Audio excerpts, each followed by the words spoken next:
جی بہت شکریہ اپڈیٹ دینے کے لیے۔ دوسری جانب بات کریں، آپ کو بتائیں کہ 5 اگست یوم استحصال کشمیر کے موقع پر دادو میں ضلع انتظامیہ کی جانب سے کشمیر بنے گا پاکستان ریلی کا انعقاد کیا گیا ہے۔ مزید تفصیلات سے آگاہ کر رہے ہیں نمائندہ 5 نیوز اللہ بخش خشک۔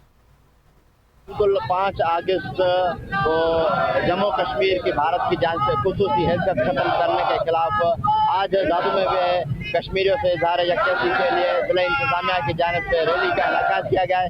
آج کا دن یوم استحصال کشمیری بھائیوں سے یکجہتی کے لیے منایا جا رہا ہے۔ آج ضلع دادو کی عوام اور ضلع دادو کے تمام سرکاری اداروں نے ایک ریلی نکالی ہے، جس میں ہم اپنے کشمیری بھائیوں سے جو ظلم ہو رہے ہیں، جو ان پہ بربریت ہو رہی ہے انڈین گورنمنٹ کی طرف سے، اس کی شدید لفظوں میں مذمت کرتے ہیں۔ جی آج ہم نے جو ہے یوم استحصال کے حساب سے آج ڈی سی آفس سے ریلی نکالی ہے۔ ہمارا مقصد یہ ہے کہ کشمیروں پہ جو ظلم برپا ہو رہا ہے، انڈیا کی فوج نے جو ظلم کیا ہے، کشمیروں کے ساتھ جو ناانصافی کی، ہم ان کے خلاف آج روڈوں پہ نکل آئے۔